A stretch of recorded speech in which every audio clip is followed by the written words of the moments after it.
Good afternoon class. एक बार फिर से आपका मेरे चैनल एजुकेशन हब में स्वागत है। मेरा नाम है गौरव और इस चैनल पर हम तैयारी कर रहे हैं उत्तराखंड लेक्चर तथा एलटी के लिए, टीचिंग एप्टीट्यूड के लिए। और आज जो मैं आपके बीच में एक फिर नई वीडियो लेके आया हूँ जो कि रिलेटेड होगी राष्ट्रीय शिक्षा आयोग, ठीक है ना, नेशनल एजुकेशन पॉलिसी कमीशन 1964-66, ठीक है ना। तो ये बहुत ही इम्पोर्टेंट जो आयोग है वो होने वाला है और इससे क्वेश्चन आएगा ही आएगा, ठीक है ना। तो आप लोग इसलिए वीडियो को बहुत ध्यान से देखना। और इससे जस्ट पहले ही मैंने एक वीडियो बनाया है जो कि रिलेटेड है मुदालियर आयोग से, उस वीडियो को भी आप जरूर देखिए।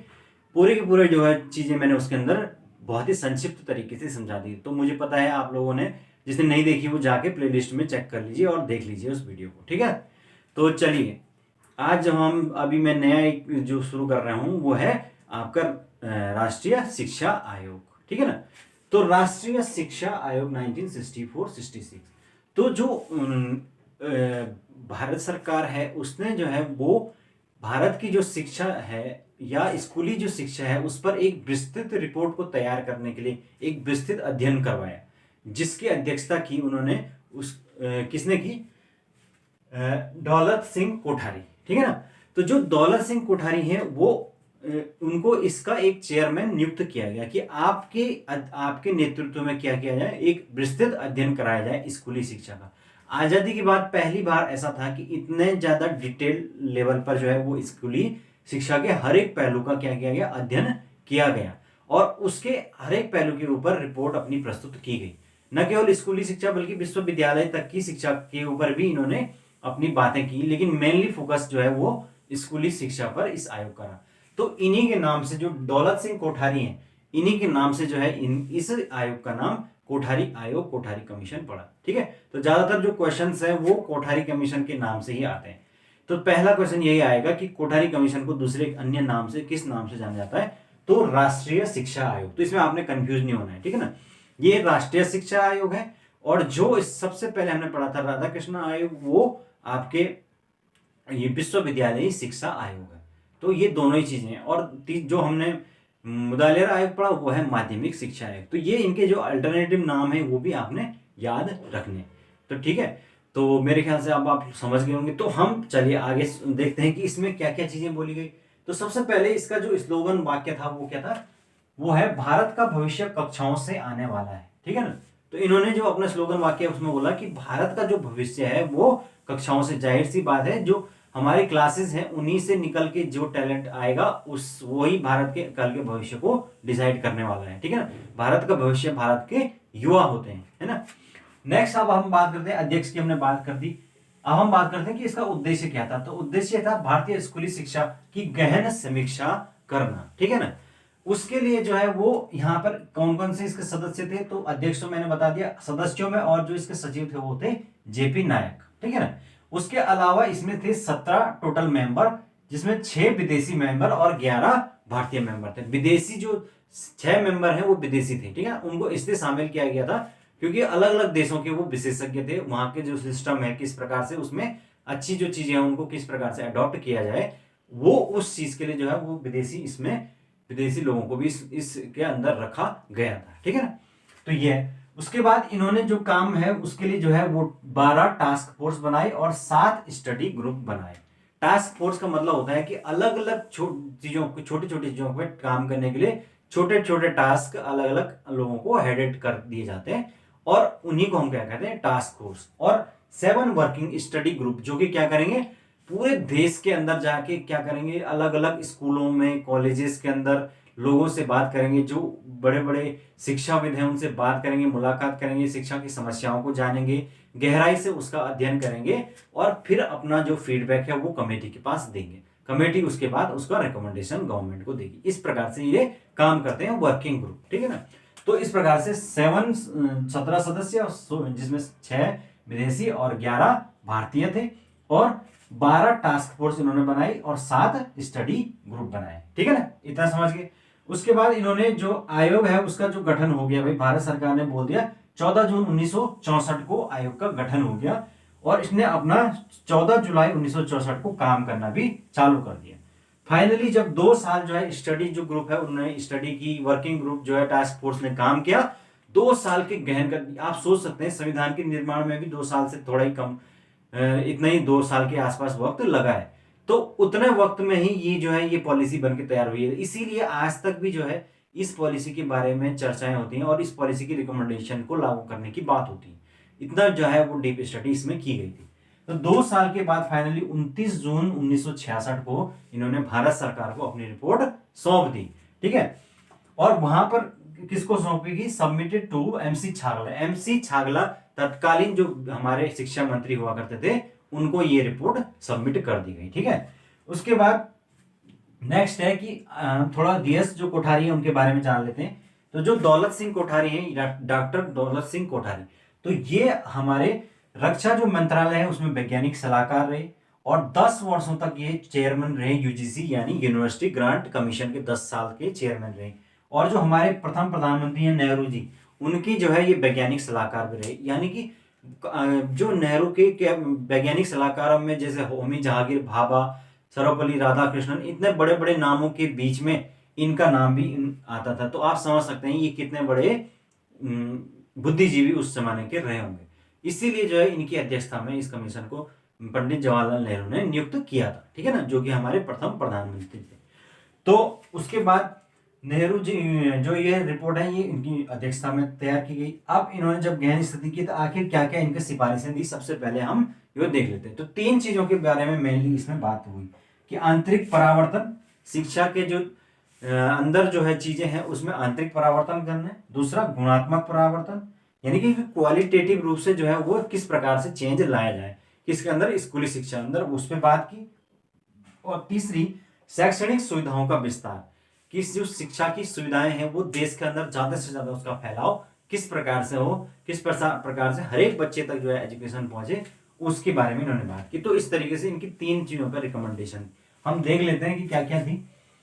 सबसे पहले हम बात करते हैं कि क्या क्या इन्होंने रिकमेंडेशन दी। तो इन्होंने बोला कि बालक बालिकाओं की जो शिक्षा है उसमें विज्ञान शिक्षण को समान रूप से लागू किया जाए, है ना। ऐसा ना हो कि लड़कों के लिए इस पर्टिकुलर ये वाले सब्जेक्ट पढ़े जाएं, लड़कियों के लिए ये, बल्कि दोनों के लिए ही स्कूल से ही क्या किया जाए, विज्ञान शिक्षण को लागू कर दिया जाए। पहले जो है वो साइंस को स्कूल में पढ़ना अनिवार्य नहीं था, लेकिन इस कमेटी ने रिकमेंडेशन दी कि आप साइंस को स्कूल लेवल से ही पढ़ाइए ताकि बच्चे के अंदर साइंटिफिक अप्रोच डेवलप पहले से ही होने लग जाए और वो अच्छे तरीके से आगे जाके हायर स्टडीज में उस चीज को कैरी करे। ठीक है ना, क्योंकि बेस तो जो है स्कूल में ही तैयार होते हैं। हम देखते हैं आज भी कि स्कूल के अंदर जब हमने जो साइंस पढ़ी हुई है वो हमें हमेशा के लिए याद होती है। आज भी अगर हम उसको उठाकर देखते हैं, एक बार में ही देखते हैं, तो हमें फिर से वो सारी चीजें रिवाइंड हो जाती।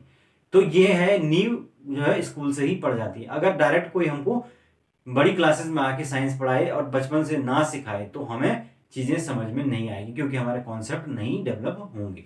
ठीक है, उसके बाद उन्होंने नेक्स्ट बोला कि 25% जो स्कूल हैं वो व्यावसायिक, ठीक है ना, माध्यमिक स्तर पर, माध्यमिक जो स्तर पर जितने भी स्कूल हैं उनमें 25% ऐसे स्कूल होने चाहिए जो कि क्या हो, आपके व्यावसायिक शिक्षा को देते हो। ठीक है ना, वहां पर कुछ न कुछ व्यावसायिक शिक्षा के प्रशिक्षण कार्यक्रम, वोकेशनल ट्रेनिंग, ये सब चीजें दी जाए ताकि बच्चा जो है वो काम जब स्कूल से निकले या अगर वो पढ़ाई को 10वीं तक या जब तक भी करे तो तब वो क्या करे, उसके बाद अपने लिए रोजगार पाने में समर्थ हो, तो उसको कुछ ना कुछ व्यावसायिक शिक्षा दी जाए। फिर उसके बाद 50% जो बच्चे हैं उनको कम से कम व्यावसायिक शिक्षा तक पहुंच बनानी है उच्च माध्यमिक स्तर पर। उच्च माध्यमिक यानी कि जो हायर सेकेंडरी लेवल है, जैसे 9, 10, 11, 12, ठीक है ना। तो वहां पर जाते जाते बच्चों को 50% बच्चे ऐसे होने चाहिए जिनको व्यावसायिक शिक्षा मिले। ठीक है ना, तो आप देख सकते हैं कि कितनी अच्छी अच्छी रिकमेंडेशन दी गई थी, लेकिन ये फॉलो नहीं की गई, आज तक भी फॉलो नहीं हुई। ठीक है, उसके बाद प्राइमरी जो लेवल पर इन्होंने कहा कि मातृभाषा भाई सबसे अच्छी भाषा है प्राइमरी लेवल पर, यानी कि प्राथमिक जो हमारे बच्चे हैं प्राथमिक स्तर पर वो क्या करते हैं, सबसे अच्छा अपनी मातृभाषा में ही सीखते हैं।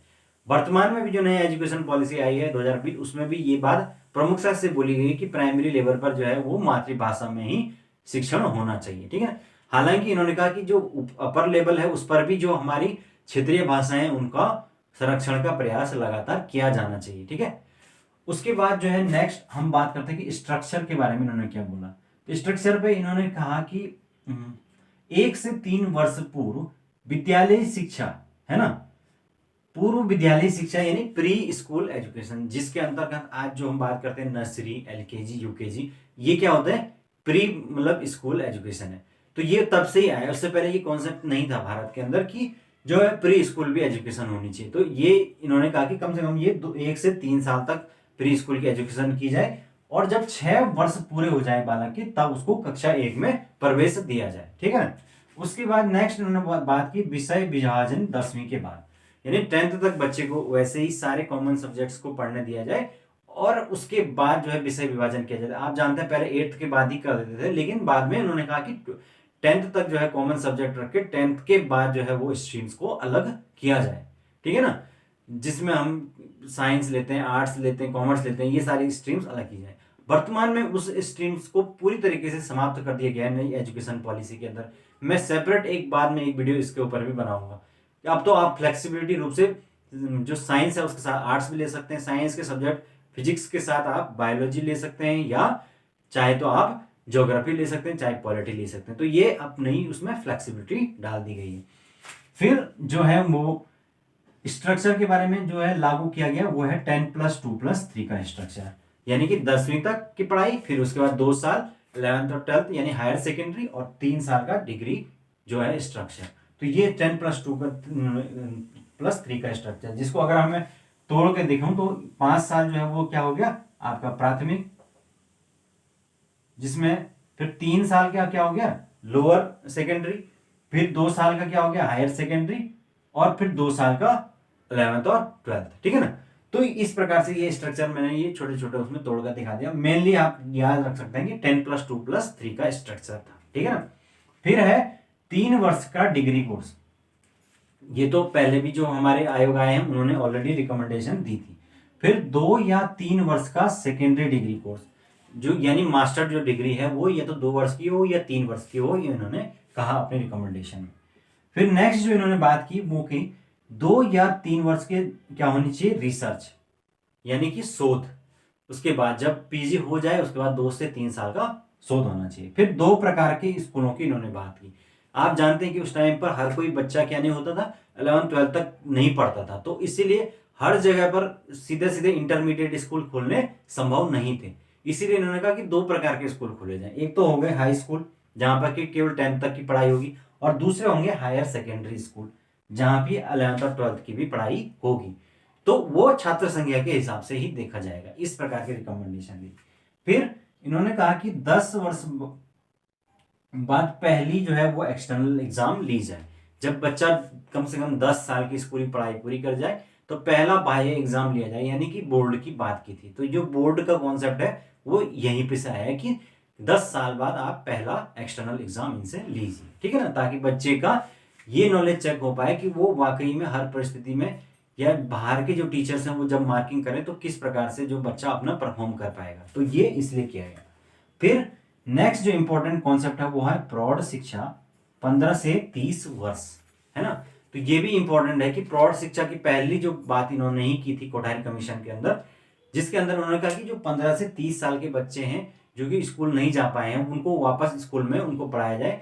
कब, या तो स्कूल से पहले पढ़ा लिया जाए उनके लिए टाइम निकाल के, या स्कूल खत्म होने के बाद उनके लिए अलग से शिक्षा की व्यवस्था की जाए, प्रौढ़ शिक्षा। ठीक है ना, उसको प्रौढ़ शिक्षा या बड़ों की शिक्षा कहा जा सकता है। ठीक है ना। अब वर्तमान में ये अभी भी चलती है ये स्कीम, इसमें 35 साल तक भी जो है वो लोग पढ़ते रहते हैं। ठीक है ना। उसके बाद जो है वो है कृषि शिक्षा या एग्रीकल्चर एजुकेशन। तो ये हमने पहले भी देखा कि रिकमेंडेशन जो है आपके मुदालिर कमीशन के अंदर भी दी गई, और उससे पहले राधाकृष्णन कमीशन के अंदर भी इन्होंने रिकमेंडेशन दी कि एजुकेशन एग्रीकल्चर जो भी, क्योंकि हमारा देश कृषि प्रधान है तो उसके लिए भाई कृषि की जो शिक्षा है वो प्रत्येक बच्चे को होनी चाहिए। फिर मेन इंपॉर्टेंट चीज जो है वो है त्रिभाषा फॉर्मूला या ट्राइलिंगुअल फॉर्मूला। इस पर जो है वो बहुत ज्यादा इंपॉर्टेंट क्वेश्चन पूछे जाते हैं, या ये कंफ्यूजिंग भी है कि आखिर त्रिभाषा फॉर्मूला है पर है क्या। ठीक है ना। तो त्रिभाषा फॉर्मूला या ट्राइलिंगुअल जो फॉर्मूला है उसमें सिंपल सी बात है, 2 प्रकार की कैटेगरी डिवाइड की गई थी। पहली कैटेगरी जो हिंदी बोलने वाले स्टेट्स हैं यानी नॉर्दर्न स्टेट्स, और दूसरी कैटेगरी वाले कौन है, नॉन हिंदी स्पीकिंग स्टेट्स यानी साउदर्न स्टेट्स। तो जो हिंदी बोलने वाले हम जो हैं उत्तर भारतीय, उनके लिए तो क्या किया गया कि भाई मातृभाषा जो कि उनकी हिंदी है, दूसरी भाषा कौन सी होगी, इंग्लिश, और तीसरी कोई भी ऐसी भाषा जो आधुनिक भारतीय भाषा है, चाहे तमिल, तेलुगु, पंजाबी, जो भी संविधान के अंदर मान्यकृत भाषा है, ऐसी कोई भी आधुनिक भाषा तीसरी हो सकती। और जो नॉन हिंदी स्पीकिंग स्टेट्स है उनके लिए बोला गया कि उनकी रीजनल लैंग्वेज जो भी है, तमिल, तेलुगु जो भी है, वो उनकी रीजनल लैंग्वेज होगी, और उसके साथ साथ दूसरी हिंदी उनको पढ़नी होगी, और तीसरा जो है वो उनको अंग्रेजी पढ़नी होगी, या कोई भी एक दूसरी अन्य भाषा उनको पढ़नी होगी। ठीक है ना। तो यहीं पर जो है वो क्या होता है, विवाद की जड़ है, क्योंकि जो हमारे ऊपर के स्टेट्स है उसमें इंग्लिश को लेकर जो है वो उतना ज्यादा कोई क्रेज नहीं था नॉर्दर्न स्टेट्स में, जबकि साउदर्न स्टेट्स में हिंदी को लेकर जो है वो विरोध था। तो इस बात पर जो है वो ट्राइल जो लिंगुअल फॉर्मूला है इसका काफी विरोध हुआ उस टाइम पर पॉलिसी, जो कि साउथ के अंदर जो है उसका विशेषकर हिंदी का विरोध उस जमाने से एक राजनीतिक मुद्दा भी रहा है। ठीक है ना। तो इस वजह से ये रिकमेंडेशंस लागू नहीं हो पाई थी। ठीक है। अब बात करते हैं कि और क्या बोला था इन्होंने एक और चीज बोली कि शिक्षा में जो पुरुष और महिला है उनका जो अनुपात है अभी वर्तमान में 1:4 है, यानी कि जब 4 पुरुष पढ़ते हैं तो 1 महिला उनके सापेक्ष है। तो इसको हमने बढ़ाना है और 1:3 करना है, कम से कम 3 पुरुष है तो 1 महिला भी जरूर हो। इस तरीके से ज्यादा उसका पार्टिसिपेशन बढ़ाना है एजुकेशन के अंदर, क्योंकि लड़कियां उस टाइम पर बहुत कम पढ़ती थी देश के अंदर, है ना। फिर इसी इनकी जो फाइनल जो ये रिकमेंडेशंस इतनी सारी दी गई है, किसके द्वारा, कोठारी कमीशन के द्वारा, भारतीय शिक्षा आयोग के द्वारा, राष्ट्रीय शिक्षा आयोग सॉरी, तो इन्हीं के बेसिस पे फाइनली जो नेशनल एजुकेशन पॉलिसी है वो 1968 में लागू हो पाई। ठीक है ना। तो इसलिए मैं इसको साथ ही इसके बता दे रहा हूं, क्योंकि ये इन्हीं की सारी रिकमेंडेशन जो है इन पर लागू थी, और उन्हीं के बेसिस पे ये एजुकेशन पॉलिसी जो है 1968 वाली लागू की गई। ठीक है ना। अब बात आती है कि जो 1961 वाली पॉलिसी, इससे क्या क्वेश्चन बन सकता है। तो सबसे पहला क्वेश्चन तो इससे यही बनेगा कि पहली जो भारत की राष्ट्रीय शिक्षा नीति कौन सी है। तो भारत की पहली राष्ट्रीय शिक्षा नीति कौन सी है, नेशनल एजुकेशन पॉलिसी 1968। ठीक है ना, जो कि कब लागू की गई, 24 जुलाई 1960। पहला भारत का शिक्षा आयोग तो आपका राधाकृष्णन आयोग था, लेकिन राष्ट्रीय शिक्षा नीति की जहां बात आएगी वो आपका नेशनल एजुकेशन पॉलिसी 1968, जो कि रिकमेंडेशन किसकी थी, कोठारी कमीशन की, 24 जुलाई 1968 को उसको लागू किया गया। फिर नेक्स्ट है कि इसमें किसकी बात की गई थी, 14 वर्ष तक के बच्चों को फ्री एंड कंपलसरी एजुकेशन की बात की गई थी, लेकिन ऐसा नहीं हो पाया। ये सिर्फ पॉलिसी के अंदर बात कर ली गई, लेकिन वो बहुत बाद में जब आपका सन 2000 के बाद जो है वो एक तरह से अमेंडमेंट के द्वारा जब वो कानूनी रूप उसको दिया गया, तब जाके वो चीज हो पाई। मैं आरटीई के अंदर वो चीज आपको बता दूंगा। ठीक है ना। उसके बाद नेक्स्ट है कि जीडीपी की 6% एटलीस्ट सरकार इस पे एजुकेशन पर खर्च करे, इसमें बोल दिया गया था। अब लगा लीजिए आप, आज की जो वर्तमान में 2020 की पॉलिसी बनी है उसके अंदर भी यही बात बोली गई कि हम क्या गवर्नमेंट जो है वो एटलीस्ट 6% जो है जीडीपी का खर्च करे, किसके ऊपर, आपके एजुकेशन के ऊपर। और इतने साल पहले की जो पॉलिसी उसमें भी यही बात बोली गई, लेकिन आज तक ये इम्प्लीमेंट नहीं हो पाया। 4% से ऊपर जो है वो खर्च नहीं हो पाया है जीडीपी का एजुकेशन के ऊपर। तो एजुकेशन कहाँ से आगे बढ़ेगी हमारे देश में, क्योंकि सरकार के इतने और बाकी खर्चे होते हैं कि ये जो एजुकेशन पर जो बजट है वो कम ही पड़ जाता है, चाहे वो कितना भी दें, और 6% तक पहुंच ही नहीं पाता। अब इस बार के बजट में, इस बार की भी इन्होंने पॉलिसी में यही बात बोली है कि 6% एटलीस्ट खर्च हो, लेकिन अब हो पाएगा कि नहीं हो पाएगा, 2030 तक की बात की है, तो कब होगा, कैसे होगा, और अगर हो गया तो किस प्रकार से चेंजेस होंगे, ये देखने वाली बात है। ठीक है ना। तो ये जीडीपी का एटलीस्ट 6% जो है वो खर्च हो। फिर 10+2+3 का फाइनल जो है वो जो मैंने स्ट्रक्चर बताया वो लागू हो चुका है इनके रिकमेंडेशन पर। ठीक है। फिर विज्ञान और तकनीकी शिक्षा वो उस टाइम से ही लागू कर दी गई। आप सब जानते हैं कि विज्ञान का विकास धीरे धीरे तभी देश के अंदर हो पाया। फिर हिंदी को संपर्क भाषा के रूप में ज्यादा से ज्यादा जो है वो प्रसारित किया गया, और नैतिक व सामाजिक जो मूल्य हैं उन पर ज्यादा से ज्यादा जोर दिया गया, क्योंकि ये तो सारे ही एजुकेशन पॉलिसी के अंदर कुछ कॉमन पॉइंट्स होते हैं कि भाई जो सबसे मेन है वो है विद्यालय शिक्षा के अंदर वो सोशल वैल्यू, हमारी कल्चरल वैल्यू, हमारी जो मॉरल वैल्यूज हैं, जब तक वो नहीं रहेंगी तब तक एजुकेशन का कोई मतलब नहीं है। ठीक है ना। एजुकेशन का मतलब सिर्फ स्टडी करना, कॉलेज की पढ़ाई करने से नहीं है, बल्कि व्यवहार के परिवर्तन से है ना। यही तो है पॉलिसी के अंदर बात की गई। फिर जो है वो ट्राई जो त्रिभाषा फॉर्मूला है उसको रिकमेंडेशन को नहीं माना गया, ठीक है ना। तो क्यों नहीं माना गया, मैंने आपको बता दिया कि उसका लेकर विवाद था साउदर्न स्टेट्स के अंदर, ठीक है ना। तो इस प्रकार से ये हमारी जो है ये राष्ट्रीय शिक्षा नीति कोठारी कमीशन जिसको हम जानते हैं, उसमें क्या क्या क्वेश्चन बन सकते हैं। सबसे पहले जो है अध्यक्ष को लेकर क्वेश्चन बन सकते हैं, दूसरा नाम को लेकर क्वेश्चन बन सकते हैं। फिर ये क्वेश्चन बन सकता है कि फाइनली जो है वो जो नीति है वो कब लागू की गई। तो भाई सॉरी, जो रिकमेंडेशन है कोठारी कमीशन की वो भारत सरकार को कब सौंपी गई, 29 जून 1966, ये आपको याद रखना पड़ेगा। फिर इसके अध्यक्ष जो है वो यूजीसी के 10 साल तक चेयरमैन रहे, इस चीज के बारे में भी आपको पता होना चाहिए। फिर जो नेक्स्ट जो इंपॉर्टेंट बात है इसमें ये पूछी जा सकती है कि जो प्रौढ़ शिक्षा है उसके बारे में कौन सी कमीशन ने रिकमेंडेशन दी, या प्रौढ़ शिक्षा के अंदर कोठारी कमीशन ने किसने से कितने साल के लोगों के लिए रिकमेंडेशन दी। तो याद रखना है कि 10 से 30 साल के बच्चों के लिए जो है 15, सॉरी यहाँ पे लिखा हुआ था ना मैंने, प्रौढ़ शिक्षा 15 से 30 वर्ष के लोगों के लिए। तो ये यानी इसके अंदर जो छोटी छोटी चीजें बातें, स्ट्रक्चर 10+2+3 का स्ट्रक्चर सबसे पहले कौन लाया, तो ये कोठारी कमीशन के अंदर रिकमेंडेशन हुआ। त्रिभाषा फॉर्मूला किसने दिया, कोठारी कमीशन के अंदर दिया गया। त्रिभाषा फॉर्मूला में क्या क्या बोला गया था ये मैंने आपको बता चुका हूँ। यानी ये जो छोटी छोटी बातें हैं जो है इसके अंदर यही पूछी जाएंगी, ठीक है ना। इनमें से कोठारी कमीशन तो सबसे ज्यादा विस्तृत एक अध्ययन है, इससे एक क्वेश्चन जरूर बनेगा। तो आप लोगों को पूरे के पूरे पॉइंट जो है वो दिमाग में होने चाहिए, ठीक है। तो आई होप मेरे ख्याल से आप लोगों को ये चीजें जो मैंने आपको बताई है अच्छे से समझ में आई होंगी। तो आप मेरे साथ, अगर आपको ये चीजें अच्छी लगी तो प्लीज मेरे चैनल को सब्सक्राइब कीजिए और लाइक कर लीजिए यार, लाइक करने में आपका कुछ भी नहीं जाता है, ठीक है ना। तो लाइक कीजिए, सब्सक्राइब कीजिए और शेयर भी कीजिए और मेरे साथ बने रहिए। मैं आगे भी आने वाले टाइम में और अच्छी अच्छी वीडियोस लाता रहूँगा, ठीक है ना। तो चलिए आज के लिए इतना काफ़ी है। Thank you so much.